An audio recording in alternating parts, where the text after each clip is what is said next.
Hello everyone and welcome to the channel.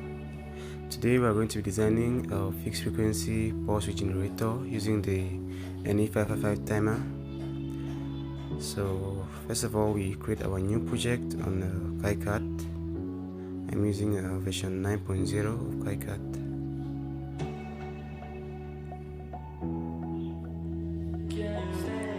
So once we created a file, the first thing we start off with is the schematic. So we'll go to the schematic editor screen, and from here we will move on to selecting the components that we're going to be using for this project. So we have the 555 timer, we have some capacitors, we have resistors, we have potentiometer or the variable resistor to vary our pulse width. We also have diodes, transistors and some connectors. So I'll just go ahead and place them.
So after placing the components, I'll just go ahead and hide their value properties, just so they don't get in the way of my schematics.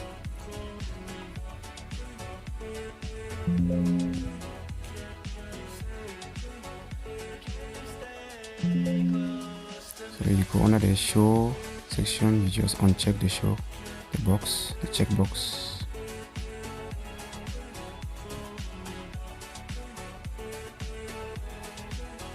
I'm just going to flip this.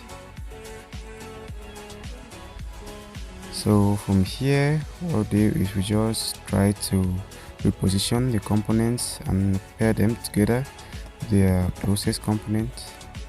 These components that directly connect to each other, you bring them together and then you move from there.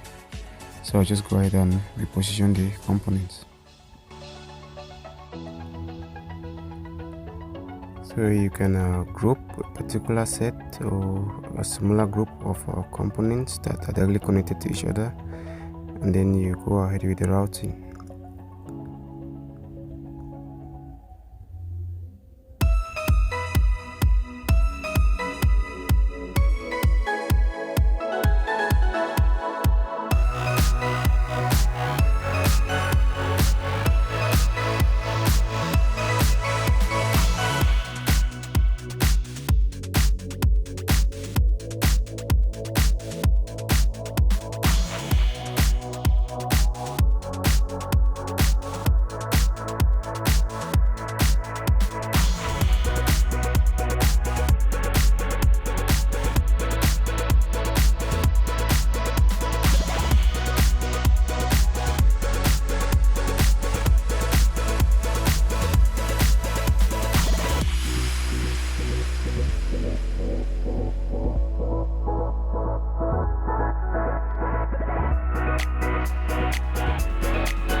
So at any given point, you can edit the properties of a component. You can double click before you select the component and press E on your keyboard to edit the properties, which can be the value or the name. And also, you can duplicate by pressing Ctrl D on your keyboard. So you can duplicate components, labels, and other items on your screen just by pressing Ctrl D. And then we have this transistor. The reason I'm using this transistor for circuit is to prevent my pulse of the output from my backup timer from going direct to the internal circuit that is intended for. So the transistor will level shift.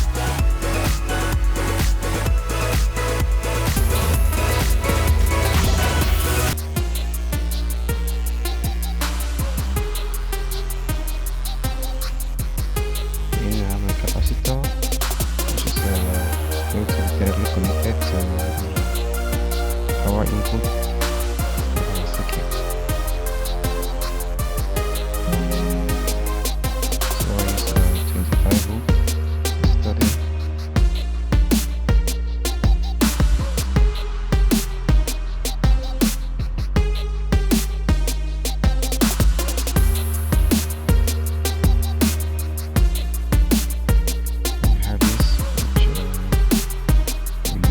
Input.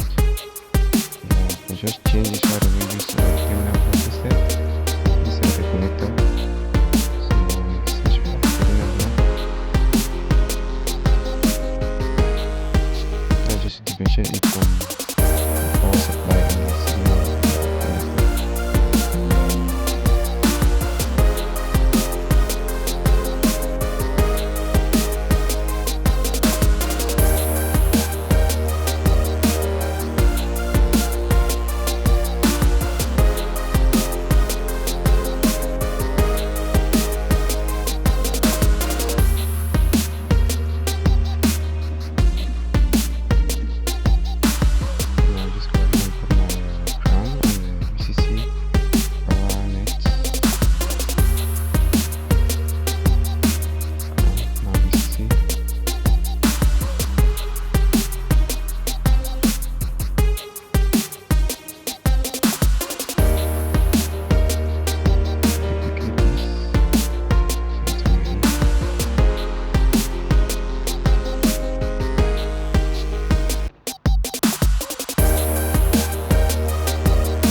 So I'm going to use levels instead.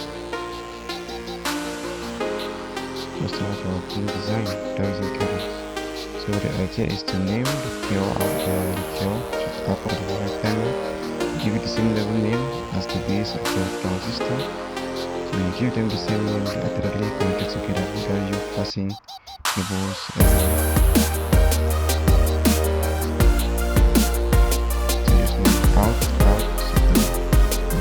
System automatically connects them together. So now we bring in our output connector. So I'm using 3 pins, so I'm going to be using the signal in, signal out, and then ground. So for example, when you're using you have 2 circuits that are working together, there might be circuits with different operating voltages. For example, if I have timer circuit, I'm using a 5 volt. Maybe you're controlling the speed of a motor, a 12 volt motor. It's always good to link the grounds together so that the signal can have a return path. If not, you'll not be able to control. So always make the habit of linking the grounds of both circuits together. And here we just put a base resistor.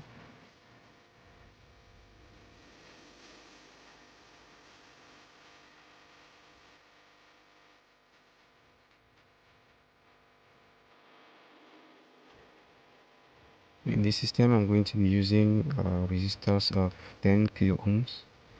10 kilo ohms for the base resistor, the transistor. 10 kilo ohms for the R1, R2, which are resistors for the charging and discharge cycle of our 555 timer.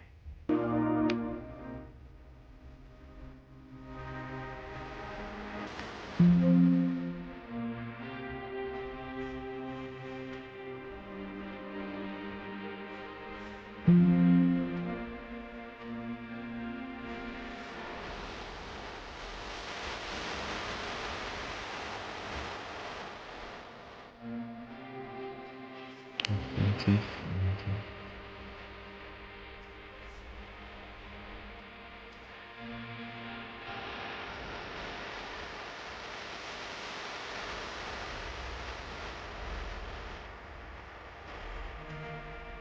So just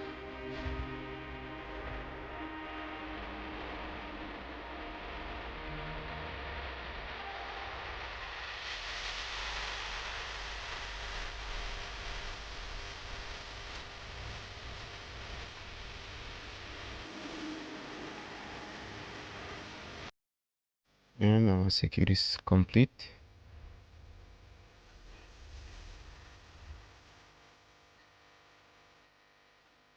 So you can use the text tool. It's indicated by the T symbol on the right plane to insert text.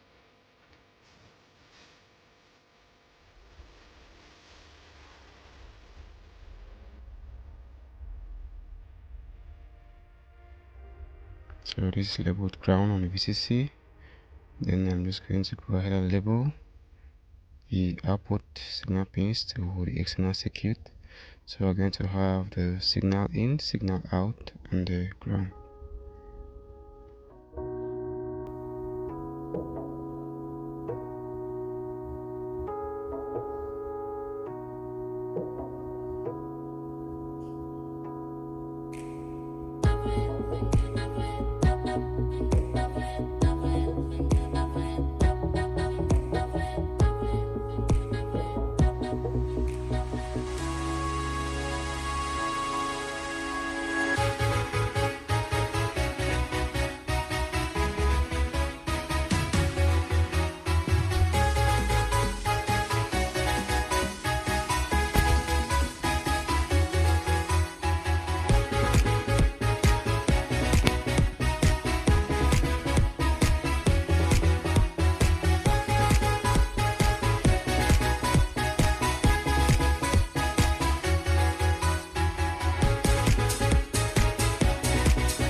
Put a text tool and give a name for our circuit as a fixed frequency pulse width generator with a 555 timer.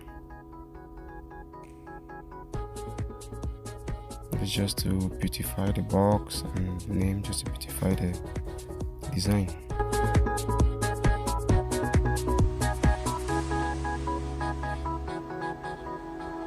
So we have our circuit here completed. The next step is to go ahead with the footprint assignment. So click on the assign footprints. So here on this panel here we see components which have been highlighted in orange, components whose footprints have not yet been assigned. So we have to go ahead and assign them. I'll be starting off with the resistors. So I'm going to be using SMD resistors for this circuit. So I'm using the 0805 package.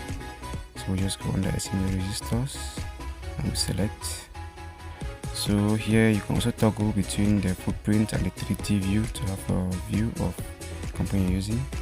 So I'll just copy this since I'll be using the same characteristics for my resistors. So I'll just apply them to the rest of the resistors. So I paste the footprint here and do same for R3.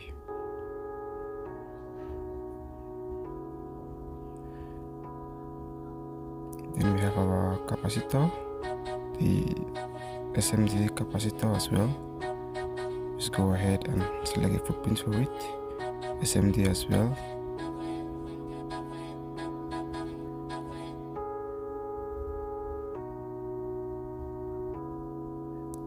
Also apply this to the other capacitor. I have two non-polarized capacitors.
potentiometer, which is not percent.